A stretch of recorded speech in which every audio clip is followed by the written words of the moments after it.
Black Star Network is here. Hold no punches. I'm real revolutionary right now. Support this man, Black Media. He makes sure that our stories are told. Thank you for being the voice of Black America, Roland. Stay black. I love y'all. All momentum we have now, we have to keep this going. The video looks phenomenal. See, there's a difference between Black Star Network and Black-owned media and something like CNN. You can't be Black-owned media and be scared. It's time to be smart. Bring your eyeballs home. You dig?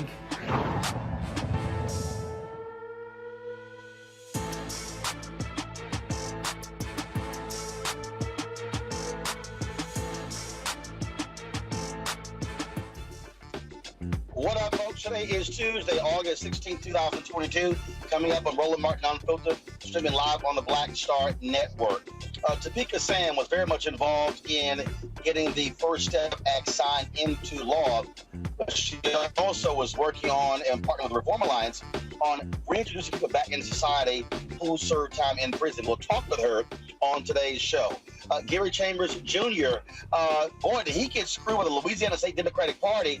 Wait until we tell y'all how they completely blew off their own rules to screw him out of the state party's endorsement and keep him from accessing the dollars that go to the candidate of choice. Also, President Joe Biden signs the Inflation Act. Republicans are still upset with the increase on taxes of the wealthy. We'll talk about the impact of this law, and we'll talk to an all-black female merchandising and apparel company, what they're doing for the culture. Folks, it is time to bring the funk on Roland Martin Unfiltered on the Black Star Network. Let's go. He's got it. Whatever the miss, he's on it. Whatever it is, he's got the scoop, the fact, the find. And when it breaks, he's right on time and it's rolling. Best believe he's knowing. Putting it down from sports to news to politics. With entertainment just for kicks, he's rolling. It's on go, roll, roll, y'all. It's Roland Martin, yeah. Rolling with Roland now. He's funky, he's fresh, he's real, the best, you know he's Roland Martin now.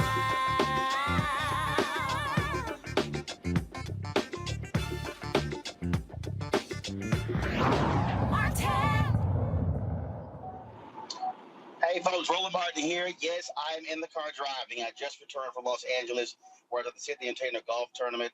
We're going to show you some of the highlights of that at the end of today's show. And so head to the office as we speak. My guest at the top of the show is Topeka Sam. She is the executive director and founder of Ladies of Hope Ministries. They are focused on helping people re-enter society. Topeka has a story for her own about her re-entry into society. She also was very much involved in the passage of the First Step Act, which has freed thousands of people who were in federal prison. Topeka, glad to have you on the show. Now, I was supposed to be in, but here's crazy. I'm supposed to be in studio. You're there. I'm flying in, trying to get to the studio, but we got you on the show. Glad you're there. Let's just start off right off. And first of all, I want to talk about, it's very interesting. There are a lot of people who still talk about how they felt the First Step Act, should have been better, should have been stronger. Republicans got behind it. But I had to remind people, and I was and you were on a panel at the Rock Nation conference. Congressman Hakeem Jeffries was there as well. When the reality is, black folks who are really involved in that, and they said, damn Donald Trump, we got to get our people out of prison and not get so caught up in saying, oh, he can't get a win. So talk about how important that was from the perspective of the people who were affected, not the political folks, those who are in prison. Absolutely. Well, first of all, thank you for having me. You did get me in the studio and you're not here, but it's all good. I'm just happy to be here anyway. Well, what I would say about the First Step Act, it was the first piece of legislation that freed, as you mentioned, thousands of people since locking up hundreds millions of Black and brown people.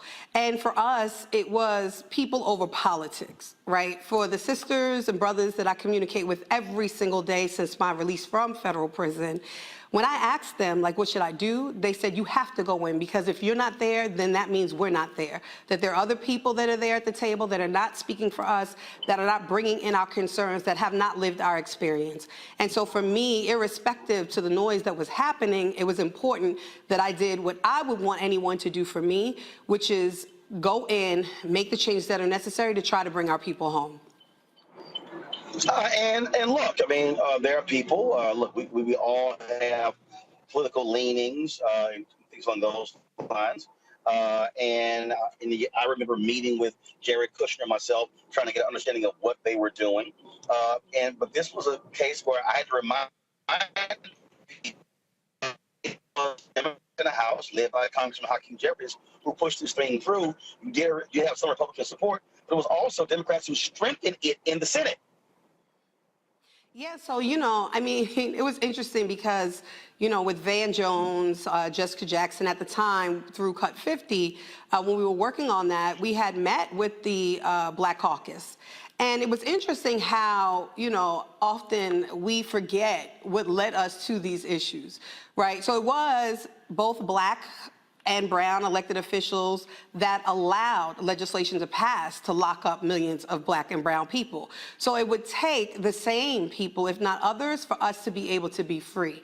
And so when you don't lean either way, but you really lean to the people, then you understand really what the people needs. And without this legislation, if we would have waited until today, we would have been still waiting, because in this current administration to date, we haven't seen any real efforts as it relates to releasing people from prison and really big decarceration efforts. So, I'm just grateful to have been a part of that history-making legislation that allowed, like you stated, thousands of my sisters and brothers to be free.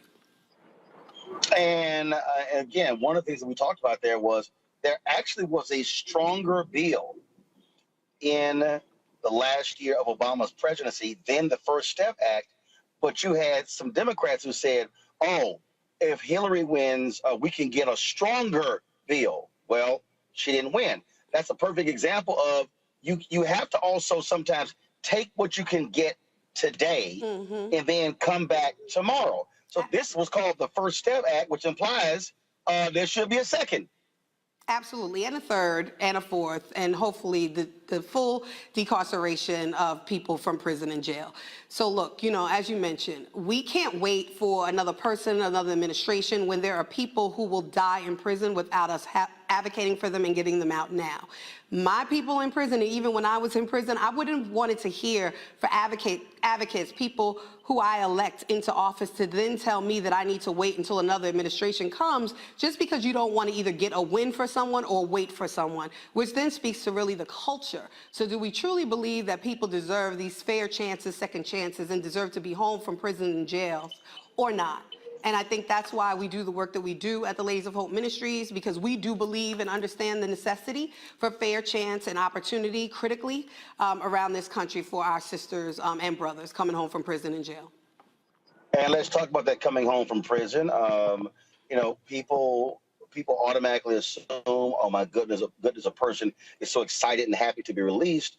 But it's a whole different world for many of them, especially if they've been gone 5, 10, 15, 20, 30 years. The world they knew no longer exists. I mean, for me, I often, joke and say when I went into prison, there was an iPhone 3, and when I came out, it was an iPhone 5. So not much changed for me. But I had been incarcerated with sisters when they came home 19, 20, 25, 30 years, who went in. I'm from New York, so there were tokens, right, to get on the subway or the bus. And now there are Metro cards. They never had an ATM card. They don't know where, because of redistricting and everything else, you don't even know where to go. The fact that you have to try to find something to eat, a place to live, and a job in a very short period of time without support. And so, it's important that we understand that there are over 20,000 barriers to people who are coming home from prison and jail each year. 20,000. And when, the reason why we're in D.C. today is because we were talking about some of those barriers as it relates to financial crimes and people who have financial convictions or restitution, and how those are also compounded. People can't buy homes. They can't refinance or remortgage their homes. They can't get cars. They can't get jobs because even often they're checking credit. They can't get a credit card. It's so much that these additional punitive causes and also harms that people or the country is doing to our sisters and brothers are just really, really deplorable. And for us, it's how we bring awareness to these issues so people have more compassion and empathy to give people those fair chances that they truly deserve. Because let's face it, 95% of all people who have been incarcerated are coming home one day. Do we want people to come home smarter, healed, and better? Or do we want people to come home re-traumatized, even into worse conditions, and then causing further harm, not only to themselves, but also the community? So the point that you made there, a lot of people don't even understand how politicians have ostracized and penalized individuals even when they get out. I remember when the welfare bill was signed into law by President Bill Clinton. That bill prevented individuals who had been to prison from getting student financial aid. So how on one hand can our society say, oh, we want you to better yourselves. We don't want you to go back into prison. We want you to be better when you can't come out. But when you look at this system, how they literally put barriers into laws on the local, state, and federal level that causes folks to say, well, damn, the only option I got is to go back to stealing and committing crimes in order to survive. Exactly, and you said it right. It's crimes of survival.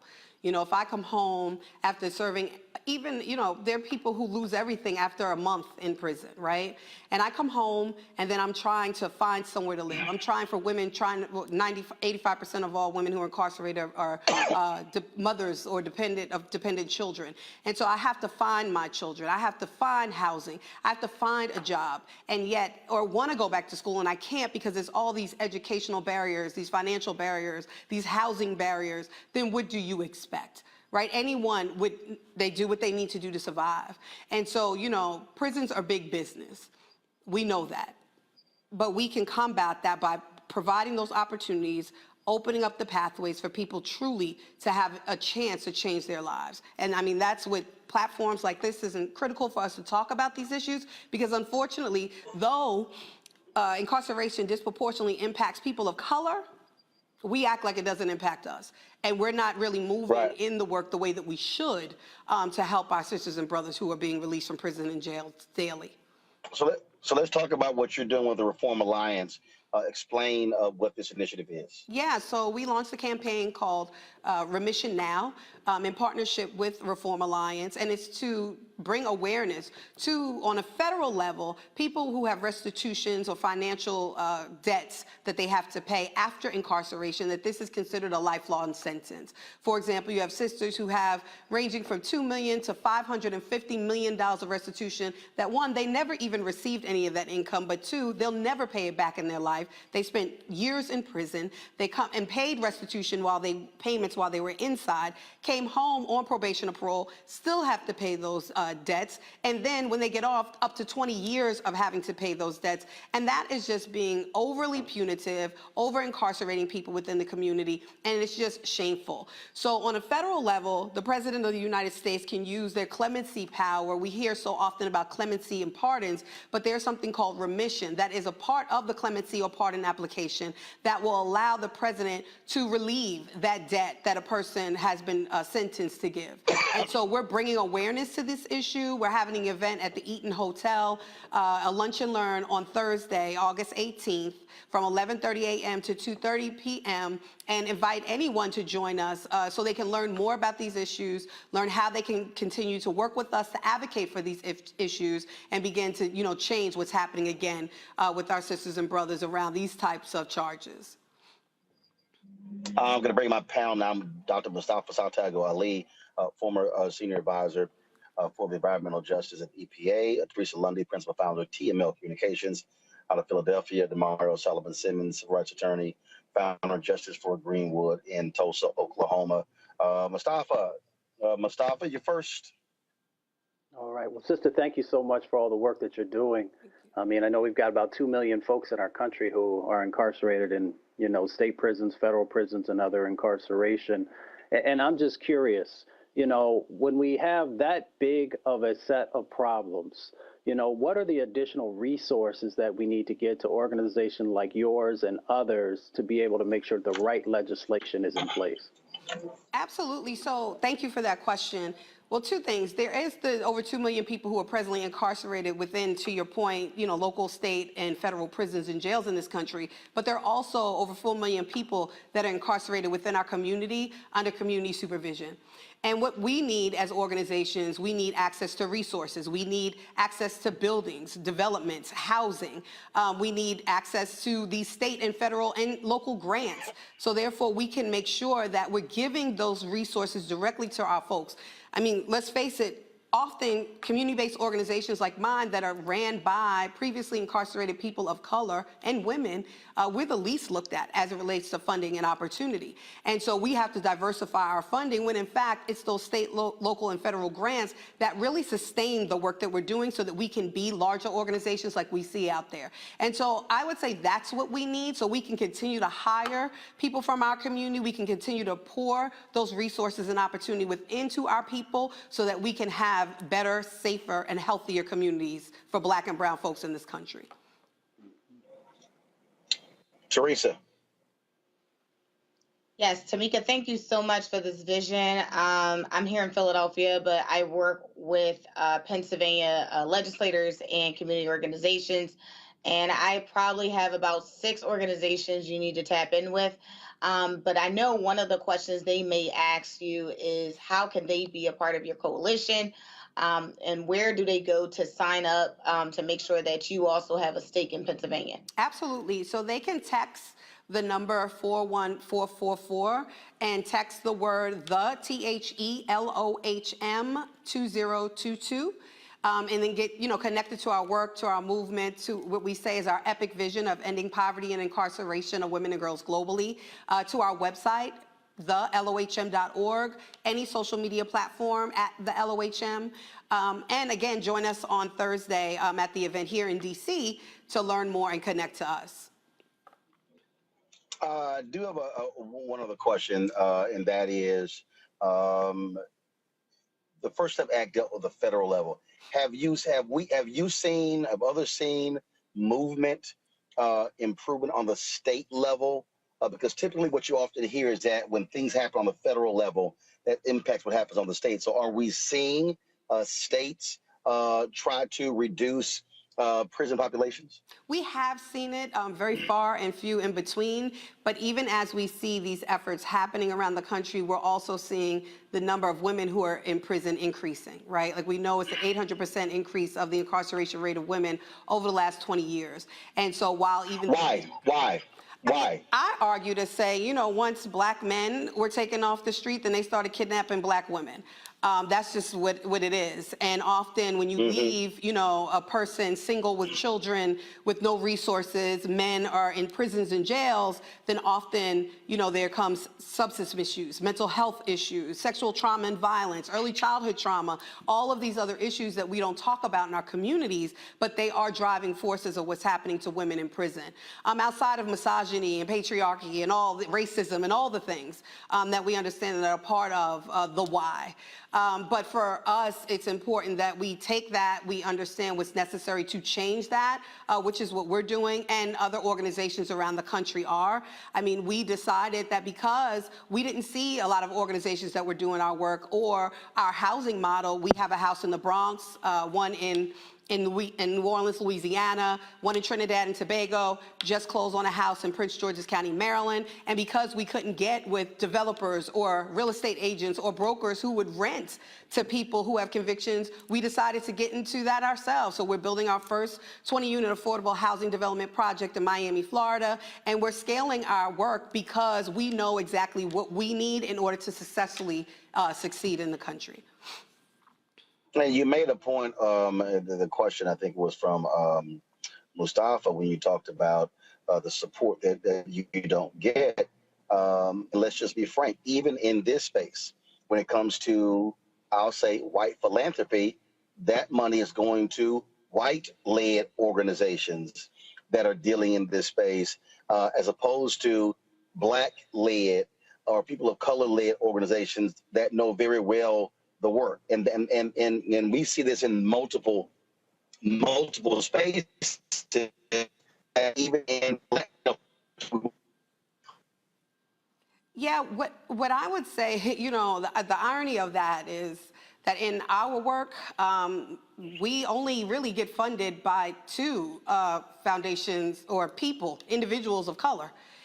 Everyone else that funds our work, which, for me, I'm grateful that people notice our work and want to support our work, but also saddened that not enough people of color are supporting our work. And so, it is important that we also elevate those issues because, again, as I mentioned before, incarceration, poverty disproportionately impacts people of color. So why aren't people of color investing in people of color in order to do the work in the way that we also know how? So, that is a conversation that often we do not talk about. It is true that as a Black woman who was previously incarcerated, it is incredibly difficult that each and every time I'm going for, funding, I have to continuously talk about my trauma, which is exhausting each and every day. And that sometimes when we're going for different funding opportunities, that we will get a third of what another organization, a white-led organization, will get, 3 times what we've asked for, who do less work than we do. And that is something else that needs to be addressed. But I think it's, important that while there are organizations like our organization that is actually doing this work, that people know what we're doing, how they can get involved, how they can connect us to these resources, not only through foundations, high net worth individuals, corporate social responsibility, ESG, all of the things in order to help us to help ourselves. This is the last question. You mentioned, I feel I sound like a Baptist preacher. You mentioned the problems with acquiring housing. Have you had any conversations with the Black real estate brokers? I spoke at their national convention a couple of weeks ago. I'd be curious if you consider reaching out to them and partnering in this space, because these are people who sell homes. Yeah, well, I have. Maybe I haven't reached out to the people you did, so if there's any contacts you can make, that'll be great. But what I go to the top, so it'll be the CEO and chairman of the board. Well, take me there, because often even presidents and CEOs aren't chair people. What I find, even where we are in Louisiana, for example, and even in the Bronx, we're in communities that are of color, and there are still these biases, not in our backyard. And it goes also to developers often, also, brokers and real estate agents, that they just do not want to take the chance. So it's not necessarily where I notice that it's bias based on color. It's just bias based on what people think around people who've been to prison. Absolutely. Okay, so for the folks who are watching, the folks who are listening, how can they reach your organization? If they want to give, they want to assist, they want to support. Absolutely. So again, they can text the word THELOHM 2022 to the number 41444. They can go on our website, thethelohm.org. They can follow us on any social media platform at theLOHM, or they can follow me at Topeka K. Sam, or any platform as well. All right, Topeka, I appreciate it. Thanks for coming in. Looks like I'm almost there for all this traffic, but hey, that's the world. But luckily with technology, we still made it happen. I appreciate it. Good luck, and keep us abreast of how things go. Absolutely. Thank you so much for having me here. I feel you in spirit, even though you're not really here present with me, but grateful for this opportunity. Thank you. Absolutely. I appreciate it. Thanks so much. Folks, coming up next, we're going to talk with Gary Chambers Jr.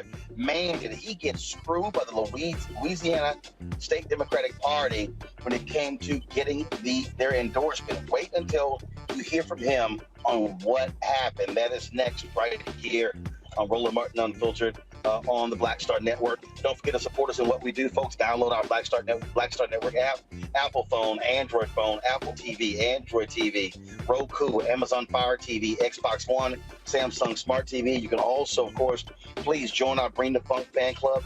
Your dollars make it possible for us to do what we do. Our goal is to get 2,000 donors this month, giving an average of $50 each. That's $4.19 a month. That's 13 cents a day. You get, of course, you got his show, Raji Muhammad's Daily Show, weekly shows from Deborah Owens, Jackie Hood Martin, Stephanie Humphrey, Greg Carr, plus Rolling with Roland, our interview show every 2 weeks. So you get all of that, folks. We do more Black news, more Black TV news than any other Black-owned company in America. Nobody else, y'all. No, there's no one else. You can run it down. BET, that's Black targeted. TV One, Urban One, nope. Byron Allen's The Griot, nope. You talk about Black Enterprise, nope. Essence, nope. Blavity, nope. We could go on and on and on. No one is providing the type of news and information that we're doing on a daily basis right here on the Black Star Network. So send your checking money orders to P.O. Box 57196, Washington, D.C. 20037-0196. The Cash App is $RM Unfiltered. PayPal is R Martin Unfiltered. Venmo is RM Unfiltered. Zelle is Roland@RolandSMartin.com. Roland@RolandMartinUnfiltered.com. We'll be right back.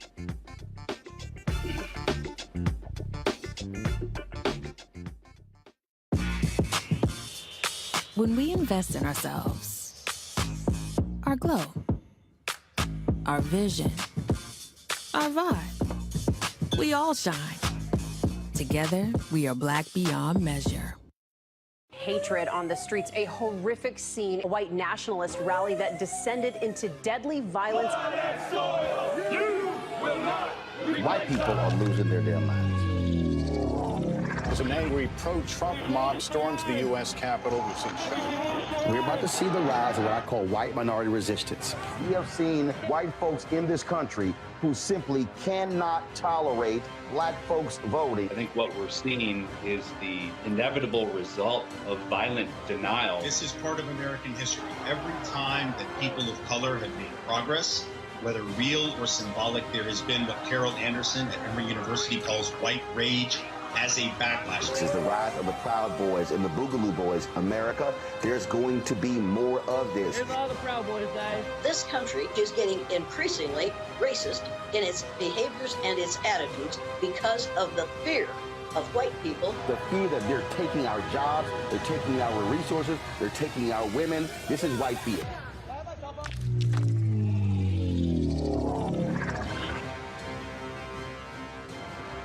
When we invest in ourselves, we all shine.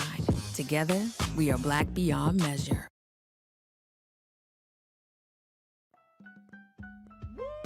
We're all impacted by the culture, whether we know it or not. From politics to music and entertainment, it's a huge part of our lives, and we're going to talk about it every day right here on The Culture with me, Raji Muhammad, only on the Black Star Network. Yo, what's up? This your boy Ice Cube. What's up? I'm Lance Gross, and you're watching Roland Martin Unfiltered.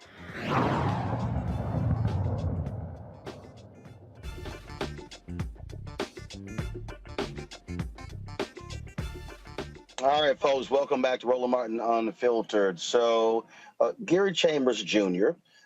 Is seeking the Democratic nomination for the United States Senate. You've seen his commercials. He is campaigning all across the state. And one of the things that happened this weekend was the state Louisiana Democratic Party meeting where they were going to decide who was going to get the state party's endorsement.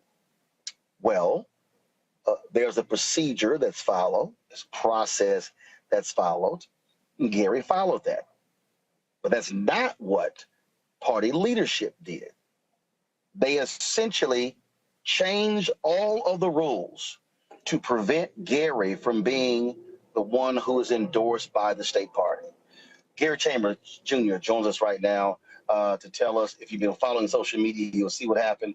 So Gary, for folks who don't know, so walk us through what happened here, where the meeting took place, and just what went down on this wild Saturday. Well, thank you, Roland, for having me.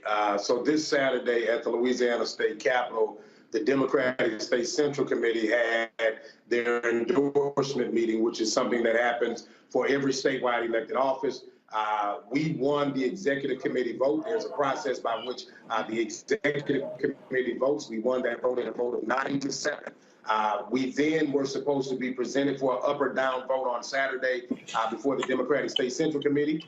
The chair of the party allowed the rules that were in place to work for, and then when they got to the U.S. Senate race and the Public Service Commission, they allowed someone to get up and offer a resolution. They never even allowed the executive committee's recommendation to be made, and they did a dual or triple endorsement, which blocks us from being able to be the sole endorsed candidate like they did with the congressional candidates, which helps unlock resources to build a true apparatus and campaign to be victorious. And so the question becomes, does the Democratic Party really want to beat John Kennedy, or do they just want more moderate white men to run statewide so that campaign consultants can raise money? So let's talk about this. Okay, so you have the executive committee. How many black folks on this executive committee? The executive committee is about, I think it's majority black. Okay, so majority black. Okay, so it's a 9-7 vote. And the way it normally happens is if you get that, they then take your name, they go to the floor, and then folks voted up or down. So meaning they could have taken your name, gone to the floor, and the membership votes. That's how they always do it, correct? That is correct. But here's the caveat, Roland. In March, they changed the bylaws to ensure that only one candidate, the candidate who comes from the executive committee, could be nominated, because in order to nominate someone else, you had to nominate them 5 days prior to the meeting. So the chair, we believe, created these bylaws in anticipation that I would not win the executive committee's endorsement. So I wow. recourse. And it backfired. So okay, so first of all, who is the chair? Her name is Katie Bernhardt. And Katie, white, black, and what part of the state is she from? Katie Bernhardt is white. She's from the Lafayette area of the state of Louisiana. Katie actually came to power. There was the chair of the Black Caucus, State Representative Ted James, who now works for the Biden administration, was seeking the chair, and Katie kind of operated a coup to get him out of the race to take the chairship of the party from a black man, and now she's preventing a black man from being able to win the endorsement in a statewide election, the first time a black candidate beats a white candidate in this process in Louisiana history. So, okay, so they changed the rules in March for one candidate. And so you hear that. So tell people what then happened, because this is what blew me away, when she all of a sudden pulled 50 proxies out of her pocket, just out of the blue. So a resolution was presented, which the rules say that in order for a resolution to be presented to the body, it has to be 15 days prior to the vote. She suspended that rule.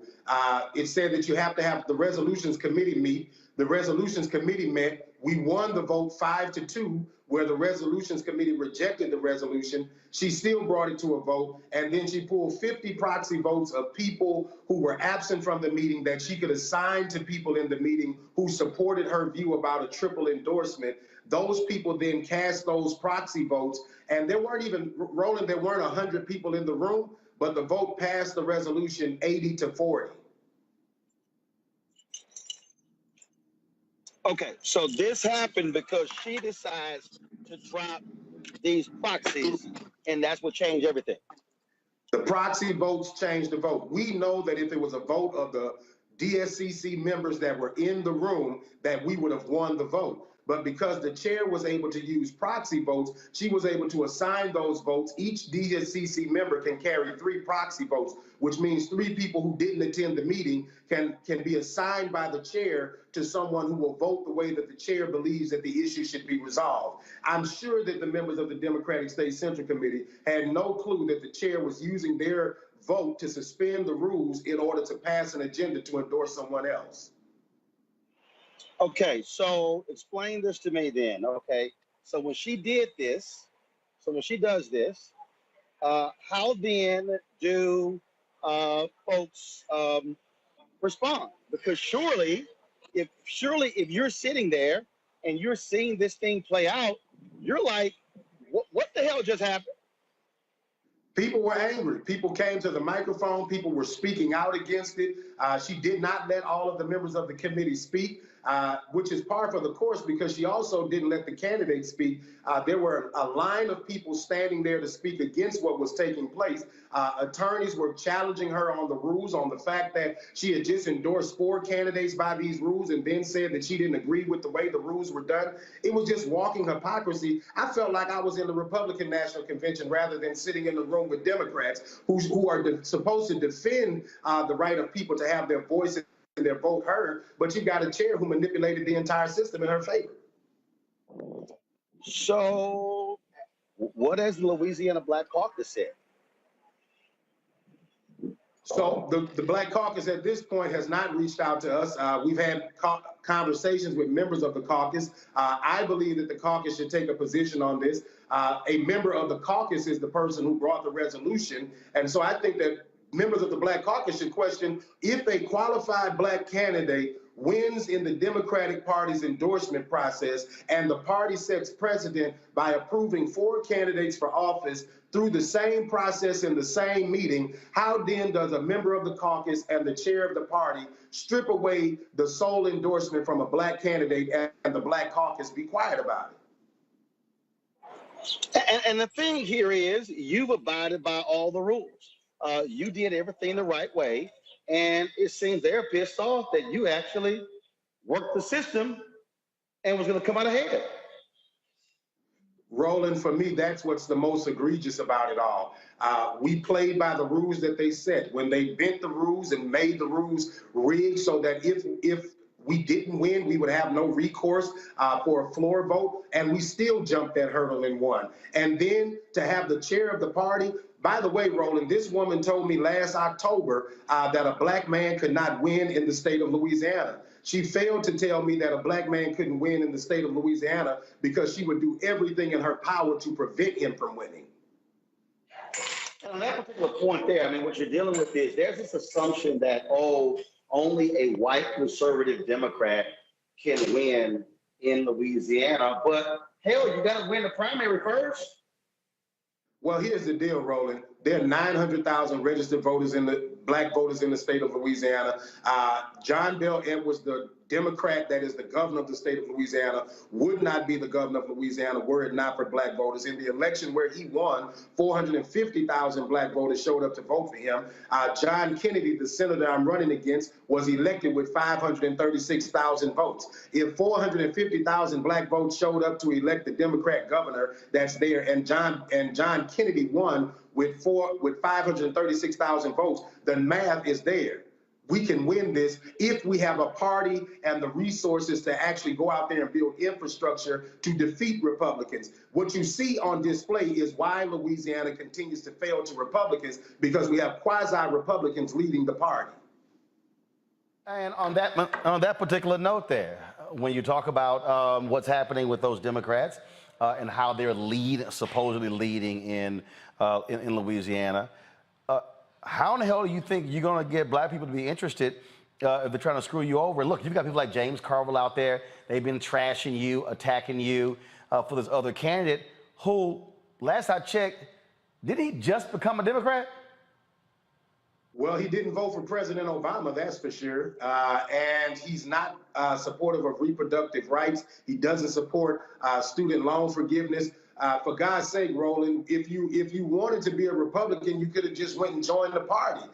We need people who actually care about the things that Democrats care about on the ballot. We keep chasing this mythical white margin when 50% of Black voters in the state are staying home. 30% of white voters in this state consistently show that they want a Democrat elected.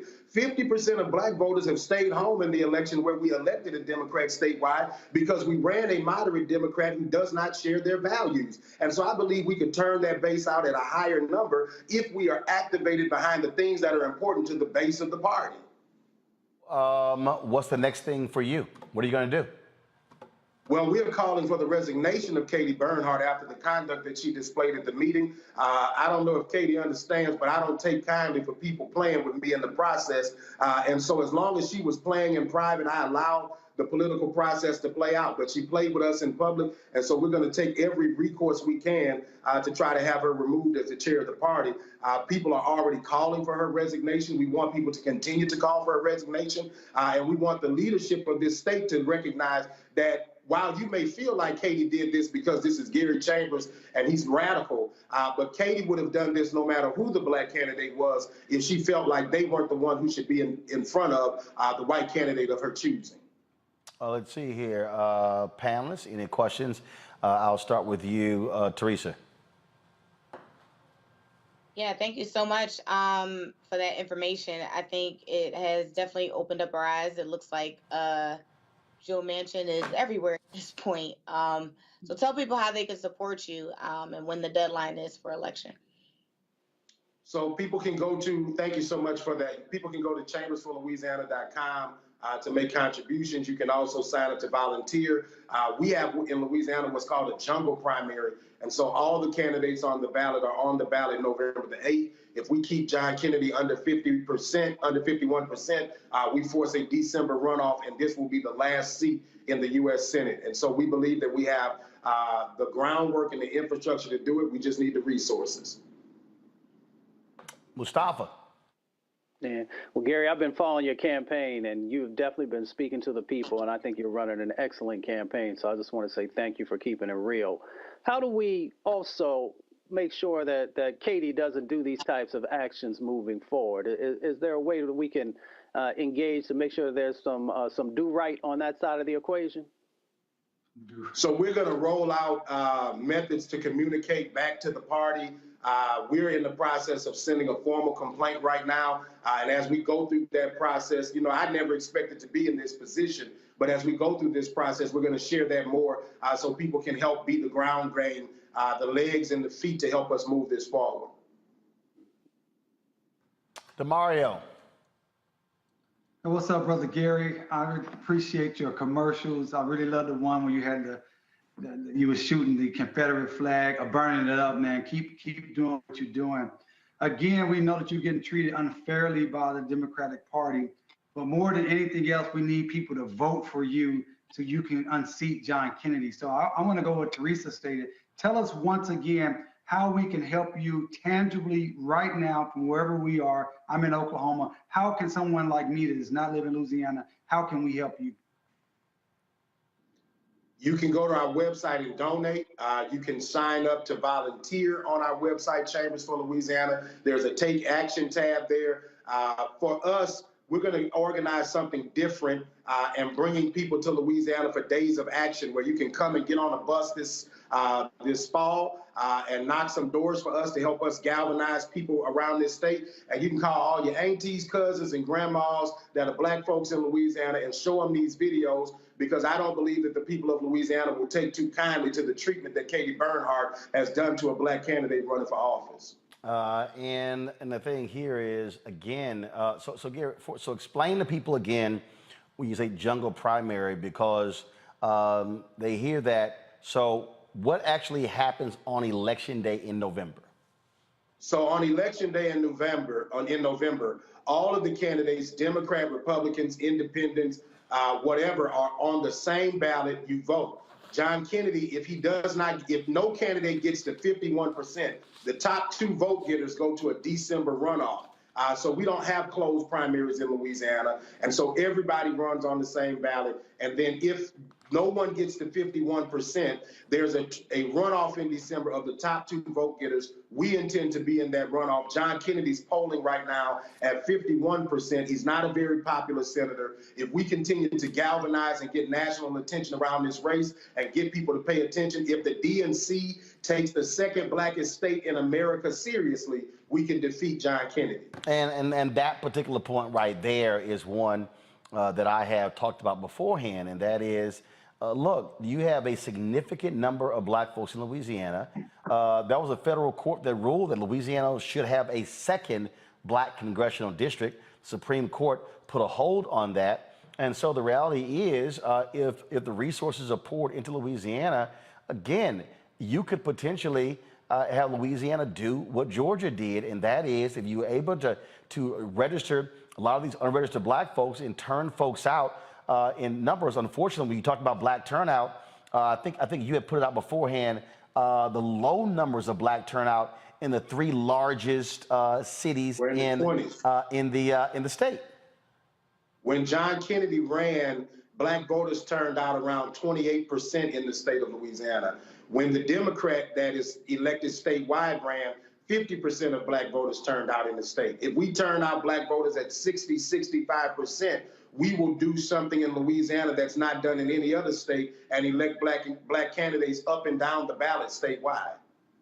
And that goes right to one of the things that I have said to people numerous times is we've got to get black turnout. I think when you put it out there, I think you said it was like New Orleans, Monroe, Baton Rouge, and the highest was like 36%.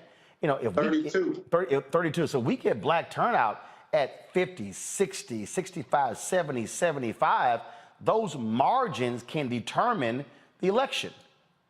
They absolutely will. They absolutely will. And we've seen it done. We did it in 2015 and in 2019 with John Bel Edwards. The problem is the party has only activated behind moderate white men. And so the reason we haven't seen it done is because we haven't activated behind anybody other than moderate white men. And so if we want to see people elected in this state that look different, think different, and actually produce for Louisiana, Roland, I always lead with the numbers. Louisiana ranks 50th in the nation. And we rank 50 in crime and 49 in opportunity. And I think we rank 50 in crime because we rank 49 in opportunity. If you change your leaders, you'll get a change in your community. You mentioned the effort to go door to door. First of all, how is that process going? Are you getting support from organizations when it comes to signing people up, things like that? We are the only campaign that's currently knocking doors in Louisiana, and we're excited about it. We're knocking all over the state with volunteers. As students come back on campus at all of the universities around the state, we intend to ramp up our volunteer apparatus. And so we're just activating and building out as we go. Of course, it takes financial resources to make all of these things move. And so our fundraising is working in concert with that so that we'll have the resources to get it done. All right, then. And so, as you said, you're looking for folks who want to assist, who want to support. And I also take it that you're going to a lot of those places where black folks are in rural Louisiana who otherwise are ignored by those white, moderate to conservative Democratic politicians. We were in Jackson, Louisiana just last week talking to folks in East and West Feliciana because those folks are dealing with things in their communities and not getting any attention from their elected leaders. And so we're spending time with people in small towns and big cities to talk about the change that we can make happen for the entire state of Louisiana. Well, it's one of the things that I keep trying to tell people, the best way for a person to lose is never to run. And at the end of the day, you got to actually put it together, and you got to put a campaign together. And I just want our people, and sure, I guarantee you, there's somebody who's watching right now who's saying, see, right there, those damn Democrats, that's why I can't support them. But the reality is, you are running as a Democrat. We can actually change the party, and we can change the party with the power of our vote. And all of a sudden, we start throwing folks out who right now who have power, and by voting our numbers, then guess what? That'll get their attention. No doubt about it, brother. We just got to keep pushing. All right. Gary Chambers, Jr., we so appreciate it, man. Thanks a bunch. Let us know what happens next with the state chair of the Louisiana Democratic Party. And we'll also be calling her to see if she wants to come on to talk about how she changed the rules to screw you over and keep you from getting that endorsement. Thank you, brother. I appreciate you. All right. Thanks a bunch. Go back to our panel here. You know, this is the thing, Mustafa. I continue to tell folks, and we're going to just keep hitting it over and over and over again. We can go historically what happens. We can look at Atlantic City in 1964 when the Mississippi Freedom Democratic Party went there and they were denied representation in the Mississippi delegation. and they were not happy when a compromise was brokered. One African American and one white person from their group, but they were not happy. Bob Moses wasn't happy. Fannie Lou Hamer wasn't happy. They were angry at Bayard Rustin and Dr. King for a decision that they took place. But in 1968, it was a completely integrated delegation. We've seen this where the rules were changed by Reverend Jesse Jackson Sr. and the late Ron Daniels and the late Ron Brown, where you begin to see far more representation as superdelegates after Reverend Jackson's run in 1988. And so this notion that even on Democrats have been always embraced black folks, no, that ain't the case, but black folks have always flexed our muscle in order to achieve the desired result. Well, you know, W.E.B. Du Bois said that a system cannot fail those it was never meant to protect. So we have a responsibility in this moment to dismantle these systems. How do we dismantle these systems? By utilizing our leverage and our power to get our individuals into the positions to make sure that these entities work for us, and to make sure that we have, an actual chance that there's equity and justice built into it. So we have to realize that we do have power. We've just got to be able to utilize that power to make these changes happen. And then we'll make sure that we're getting the right types of policies and other things that help our communities to be able to move forward along with the resources. So in my mind, this is something that we can do. We just have to get motivated, and we've got to get focused on the steps that we have to do strategically. And Teresa, if you are a black Democrat, elected office holder in Louisiana, you should be kicking your party's ass of what they did to cheat Gary Chambers out of this. Bottom line is, if you got rules, follow your rules, but don't all of a sudden change the rules on the fly because you don't like the results. That's what Republicans are doing with Donald Trump and trying to rig elections. You're right. And Democrats now more than ever need to stick together. So if they want to go outside of the actual guidelines of what it means to actually vote, especially in that state, then they might want to set up another party, because it is very clear that the Democratic Party needs to remain unified. They need to remain respectful to one another, and also just understand that, this election definitely does mean more. I mean, we say every election it means more, but this one in particular does mean more. And they should uphold the same rules, that they give any candidate that's running. So if it doesn't work for them on their behalf, they need to not have a selfless behavior, but more of unification. Start thinking about the people where they desire to serve. DeMario, I hear people who say, oh, forget that, start our own party. You can look at the recent history, I think the last 40 years, of how that has gone. People understand that. I also am a firm believer that if something isn't being done right, guess what? You change it. You literally go in and you try to take it over and change it. And that means being willing to challenge authority.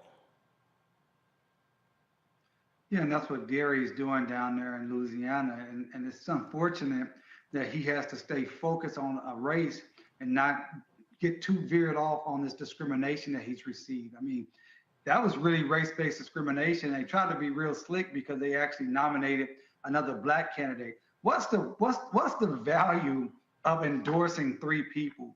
That doesn't make any sense at all. But the reality is this: he needs the votes to win. Even if he gets the endorsement from a Democratic Party, that in of itself is not going to move those black people back in those rural areas you talked about, Roland.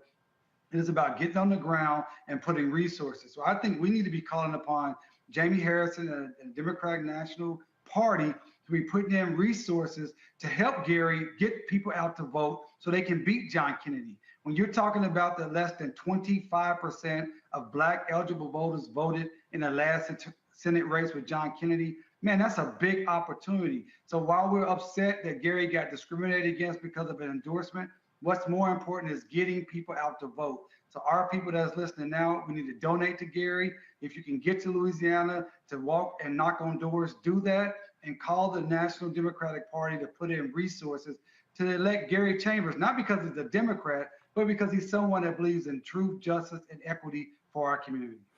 You know, Mustafa, I remember 2012, It was either the night of or the next day. Was preparing to go on CNN, and then Congressman Chris Van Hollen was in the wings waiting to go on. He's now senator from Maryland.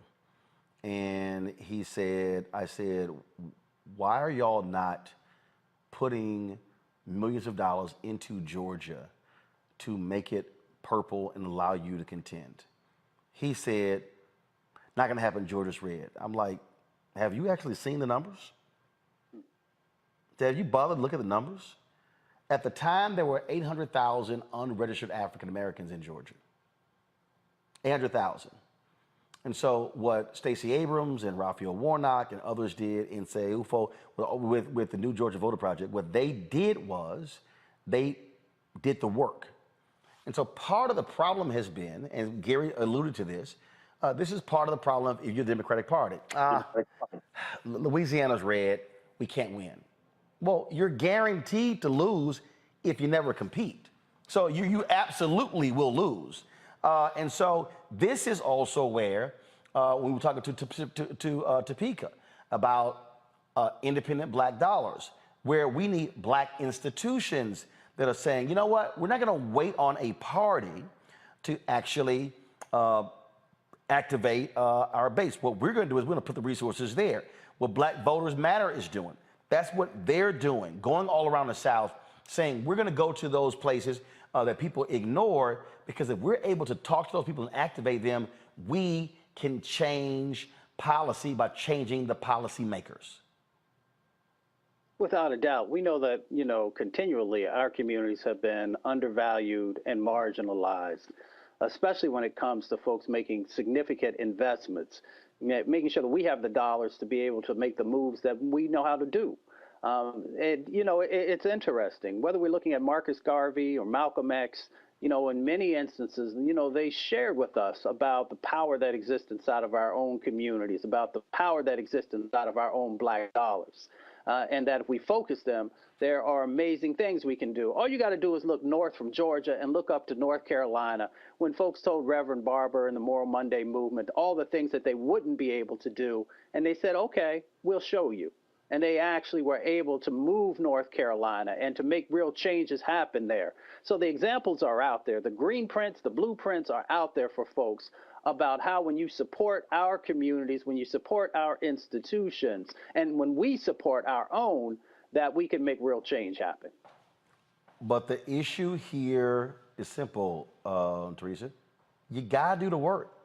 This is not going to happen by running commercials on television. It is going to happen when you are hitting the ground and you are touching people. That's how this changes. You're absolutely right. I can't tell you how many times, I have to tell, either clients or friends who are now running for public office, you have to, not only do your strategy, not only 6 months till it's time for people to vote in the primary election, you have to do it year one and year two, way before then. So if you haven't been in a community, it's time for you to get up and actually be active. Hit the doors, talk to people, learn about their issues and concerns. So when it is time for you to make that announcement, you now have a backing of supporters who see the vision and understand your leadership. Otherwise, you're wasting time, you're wasting money, and, the campaign falls by the wayside, less than 6 months to when it's time to announce. So it is incumbent for every individual who wants to run for public office to not only hit the ground running, but also understand the people's concerns, who then will help you raise money for that seat. And DeMario, you understand that, what y'all done for Justice for Greenwood. I mean, look, if you don't get out there and make it happen, nothing will happen. That's right, Roland. I just reiterate what Mustafa and Teresa said. It's so true. You have to be on the ground. You got to knock on doors. And I appreciate Gary talking about the program that his campaign is doing to bring people into Louisiana, people who are excited about him having an opportunity to represent not just Black people in Louisiana, not just people in Louisiana, but the Black community as a whole, because you can look at the track record of a person like Gary Chambers, that he's always spoke truth to power. He's always tried to fight for what was best for Black people. And I remember when President Obama was running for office in 2007, and I drove down to Dallas, my wife, myself, and my best friend, Jeff Trevilian, attorney Jeff Trevilian. And we walked around Oak Cliff, knocking on doors, trying to convince Black people to vote for President Obama instead of Senator Clinton at the time. That's what it takes. That is what it absolutely takes. And that takes resources. So again, I implore everyone to send Gary a donation. And if you can send him $5, send him $5. If you can send him $500, send him $500. We need to support this brother and other Black candidates around this country who need our resources and our time. If you cannot get to Louisiana, if you cannot get to a particular state, call your friends and your nephews and your cousins, as Gary said, your nieces and them, and have them get out there and knock on those doors. And you know, I had called out some of these FBA, ADOS, B1 folks who were sitting here whining and complaining. And I said, why aren't you not supporting Gary Chambers? Then you had people sitting there go, oh, he'll sell out, he ain't real. And I'm like, it's amazing. I'm like, boy, y'all will complain about anybody. I'm like, why don't one of y'all run? See, this is my whole point. You can sit here and bitch and moan about somebody else and with the work that they're doing, or you can do it yourself. But if all you're doing is sitting your ass on the sideline, complaining about somebody else, well, your opinion don't mean a damn thing to me because you're not choosing to be involved in the game. So I think what Gary is doing is great. Other candidates who are running is great. That is what's important. We must be in the game. We must be fully engaged in the process. But most importantly, folks, using our elective power. If you're sitting your ass at home and you ain't voting, nothing changes. Well, I just, Roland, if I may, we got to vote, but we also got to fund our candidates. We got to home bake for them. We got to do more than vote. It's more than voting. Voting is great, but we got to do the full. We got to participate in the political process the entire way. Yes, and that's why I always say that voting is the end of one process and the beginning of another. Because even if your chosen candidate doesn't win, we still have to be engaging that school board, that water district, that DA, those judges, the legislature, the county, Congress, because again, we are constituents. And I think too many people walk around saying, oh, man, I'm nothing, I have no power. No, you do as a constituent. But if you don't vote and you don't speak up, it's guaranteed you'll get ignored. All right, folks, got to go to break. We come back, we'll talk about politics of the day. We'll also, of course, have our marketplace segment featuring a Black-owned business, a group of sisters run this company dealing with merchandising and apparel. That's for the culture. And we'll show you some of the sights and sounds from City Entertainers' 9th annual Celebrity Golf Classic. I was playing in it on yesterday. The VIP party was on Sunday. Ellen Champagne King was doing her thing. And so we'll give you a taste of what took place there. You're watching Roland Martin Unfiltered on the Black Star Network. Don't forget, download our Black Star Network app. We're trying to get to 50,000 downloads. We should be there by now, y'all, seriously.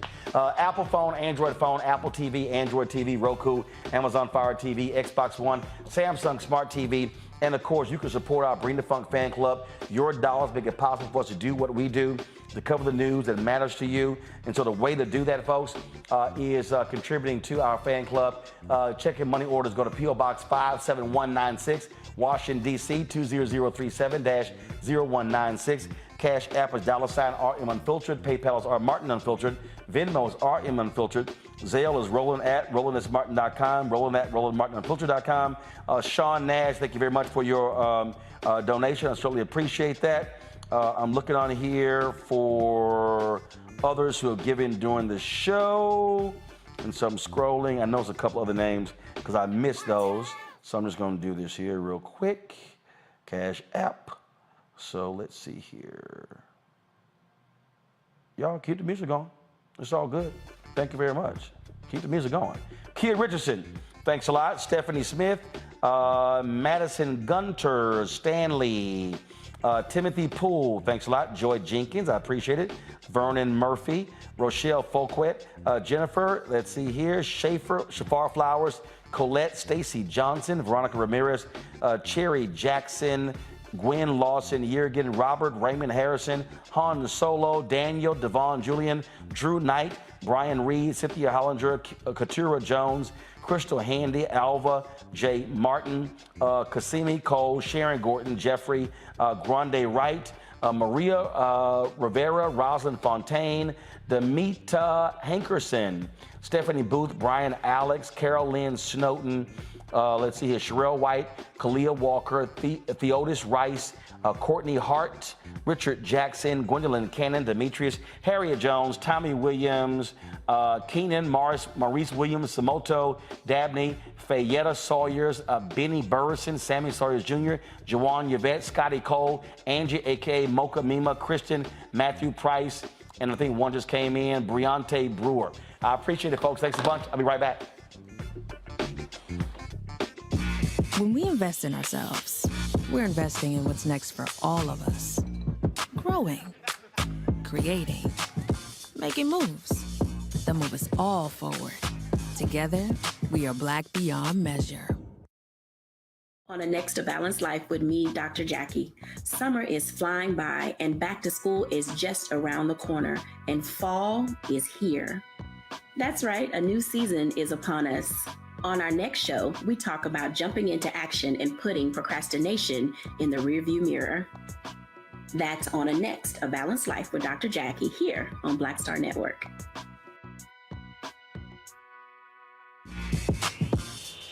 When we invest in ourselves, our glow, our vision, our vibe, we all shine. Together, we are Black beyond measure.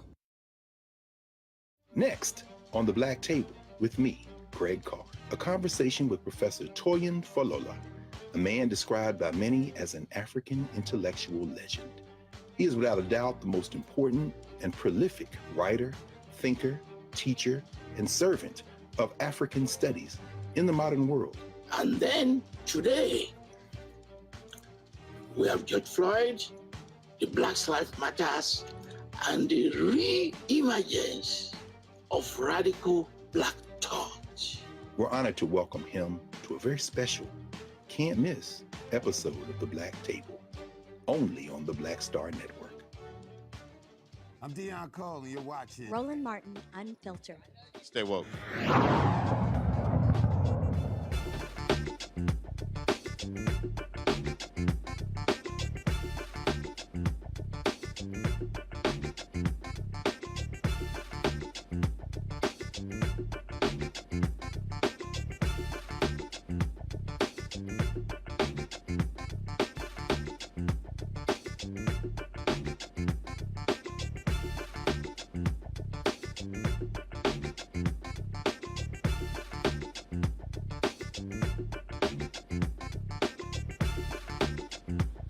All right, y'all, so there are new excuses from Donald Trump as relates to why he had classified documents. So let's see. I'm trying to keep up now, DeMario, Mustafa, and Teresa. So first, if I'm correct, evidence was planted. Okay, so then that thing shifted to I'm being targeted and harassed. And so then the new one then became, let's see here, I had a standing order to declassify everything. Okay, so now the new one is Mark Meadows' fault. And now the new one is, hey, Merrick Garland, you might want to like go ahead and chill because, you know, my people might get violent and I don't want no shit to go down if they get violent. So the best thing for y'all to do is to stop investigating me because that's going to keep them from getting violent. Were any of y'all awake during January 6th? I was. So I'm just trying to understand, Teresa, why these fools think that threat is somehow going to work right now. We've already seen what Trump's thugs will do. So prosecute his ass to the fullest. I agree. You have to make an example out of Trump. Otherwise, the mayhem and the issues that we're still having outside of his presidency is going to continue. You know, I've never seen a more amplified, you know, commentators on Fox News and other related media platforms that, you know, really, you know, just doesn't care about the law. They don't care about the justice system, and they're picking apart the case like they are actually attorneys instead of commentators and opinionists. So it's very unfortunate. You know, this is kind of where we are in the country, and we're not actually covering the news that is necessary for people to know, but we are covering this case so aggressively that, you know, it's almost fear mongering versus actually, you know, saying even from the Presidential Justice Department that we are going to prosecute Donald Trump and his crimes and his affiliates. So I don't think the Justice Department needs to be scared. I'm not sure what this tactic that Trump and his designees are doing.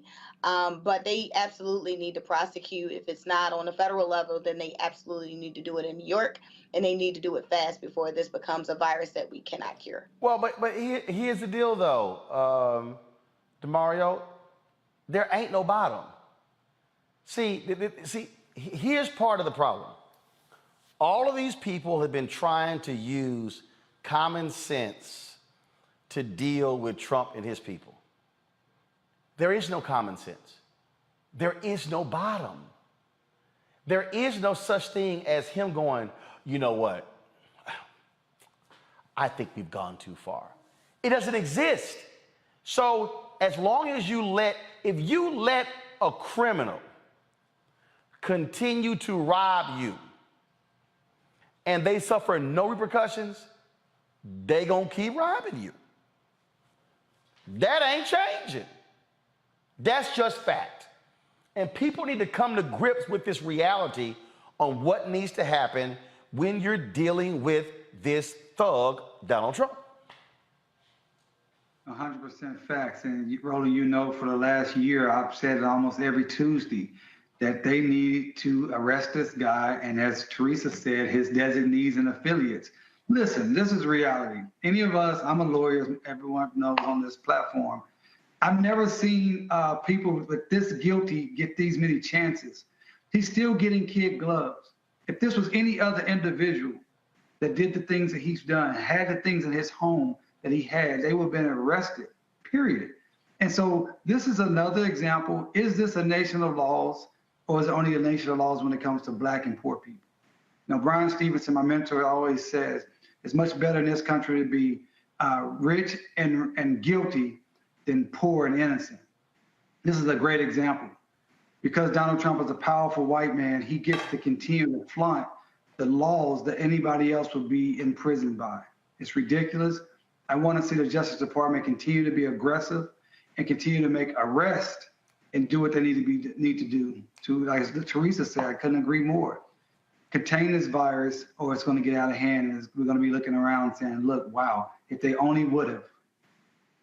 Here's a perfect example, Mustafa. This is the fool who tonight is who's going to beat Congresswoman Lynn Cheney in Wyoming. Listen to this. Joe Biden is the largest or the most destructive human trafficker in our history. Joe Biden is the largest or the most destructive human trafficker in our history. Okay. Joe Biden. Now I'm gonna play. Now this is a video of the fool who won the Republican nomination for governor in Arizona, former TV anchor Carrie Lake. Really think it's important for our representatives, governors, senators, everyone to try and apply pressure to Republicans with national influence to disband the FBI, to make sure that we reduce the scope of the IRS. It's a litmus test for me now. 100%, I agree. And we're going to push back with our states' rights. We're sovereign states. We are not serfs of the federal government. We created the federal government, and now they're like this big monster that's taken over our lives. And we're going to push back here. We're going to push on the 10th Amendment. And we are going to start taking on these issues from a state's point of view and a state's perspective, instead of letting these agencies with people who haven't been elected by the people dictate what we should be doing in our lives. Really think it's important for... So they're upset. They're upset because the Inflation Reduction Act authorizes the IRS to hire,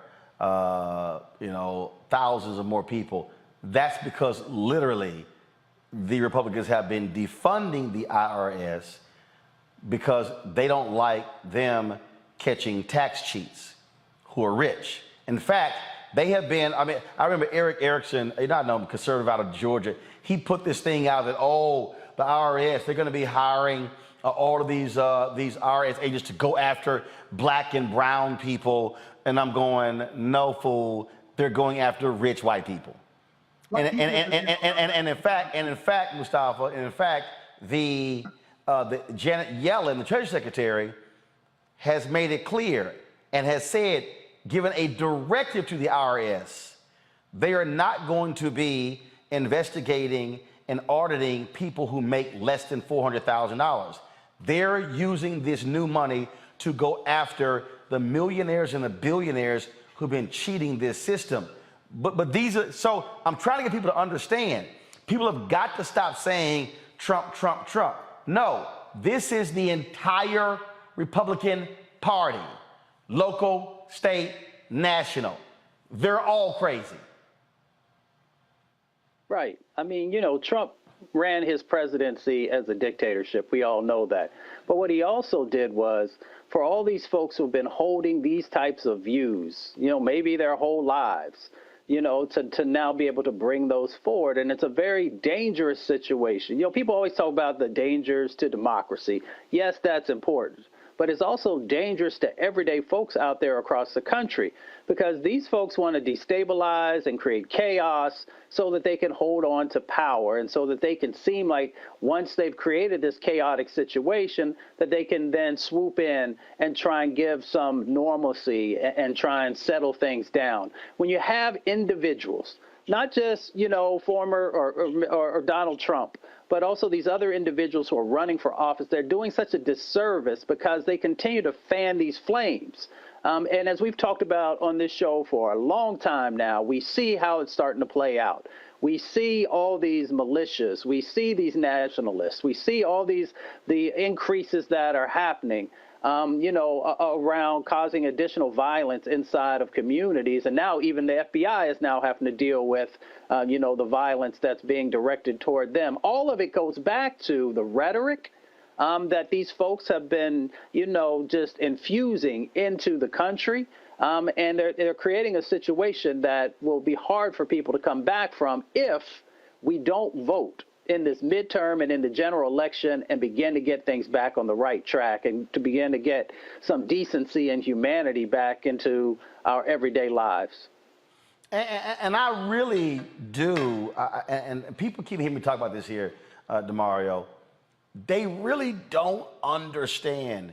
These people right now, I need everybody who's watching me right now, they have been meeting in D.C. and all around the country, and Republican billionaires have been funding this.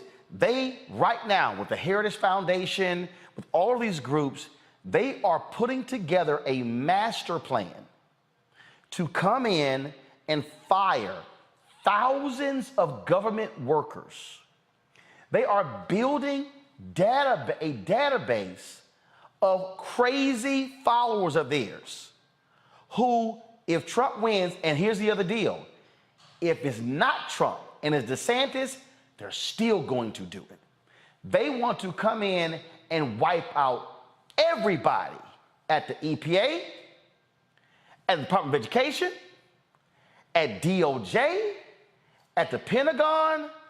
If you think you saw crazy from January 2017 to January 2021, you ain't seen nothing. That's why I keep telling black people, I don't give a damn how you feel about Biden-Harris. The evil that these people are planning to unleash is nothing that this generation, has ever witnessed. Go read the Axios story where he details their planning. What they're doing is beyond crazy, DeMario. And people, all people, oh man, we dealt with Trump before, it'll be fine. No. What you saw then pales in comparison to what they want to do. No, man, the fact of the matter is these people want power and that's all they care about. And they want to be in control and they want to eradicate any guardrails that's going to keep them from their goals. And that means that they have to burn down the federal government. We already saw that they stormed the Capitol of the United States of America and was willing to do whatever it took to get their power. So that's a given.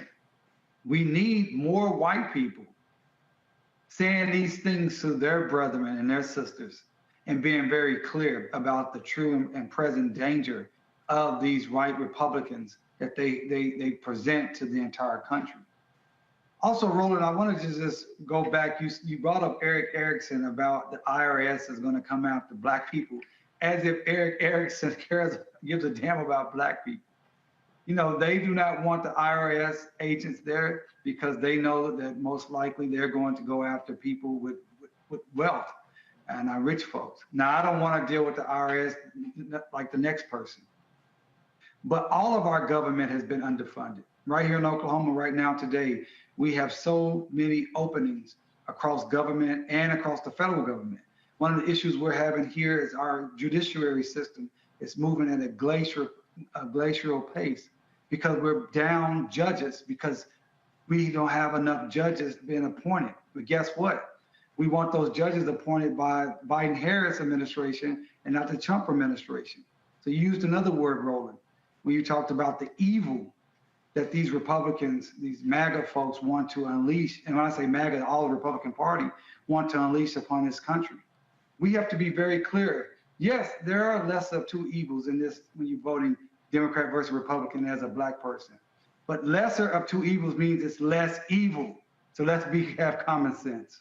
Well, let me be clear. And the reason I don't say that, because you got some black Democrats who are doing the right thing. And so I'm not going to call those folks evil. I'm going to call the people who are evil, evil.